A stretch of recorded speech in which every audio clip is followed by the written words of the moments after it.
नमस्कार मंडळी. बिग बॉसच्या 6व्या पर्वाची सतत कोणत्या ना कोणत्या कारणाने चर्चा होते. दर आठवड्याला या शोमधील एक स्पर्धक घराबाहेर पडतो.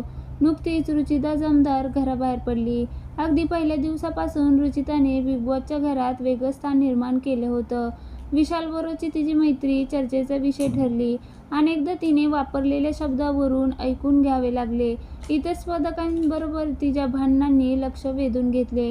आता रुचिता बाहेर पडल्यानंतर प्रेक्षकांनी त्यावर संमिश्र प्रतिक्रिया दिल्या.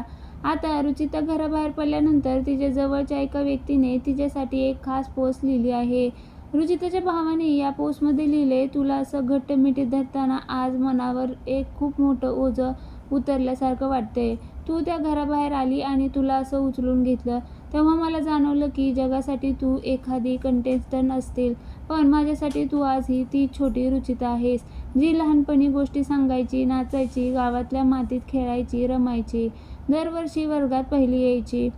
पुढे त्याने लिहिलं, त्या बंद खोलीत तू एकटी झुंज देत होतीस, पण बाहेर मी प्रत्येक क्षणी तुझ्यासाठी श्वास रोखून धरत होतो. आज तुला सुखरूप आणि इतक्या खंबीरपणे माझ्यासमोर उभं पाहिलं मला सगळं जग जिंकल्यासारखं वाटतंय.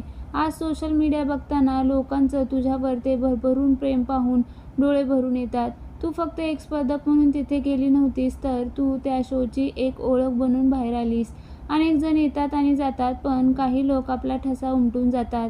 हा सीझन कदाचित कोणा एकाच्या नावावर संपेल, पण प्रेक्षकांच्या मनात मात्र हा रुचिताचा सीझन म्हणून ओळखला जाईल, याची मला खात्री आहे. तू तिथे कोणासमोर झुकली नाही, स्वतःचा खरेपणा कुठेही कॉम्प्रोमाइज केलं नाही आणि सर्वात महत्त्वाचं म्हणजे तू रुचिता म्हणून जगलीस. लोकांच्या मनात घर करण्यासाठी कोणत्याही ट्रॉफीची गरज नसते, हे तू तुझ्या वागण्यावरून सिद्ध केलंस. तू रडणारी मुलगी कधीच नव्हती, तू संकटांना भिडणारी मुलगी आहेस आणि आज तुला असं हसताना पाहिलं की वाटतं आपण जिंकलो आहे.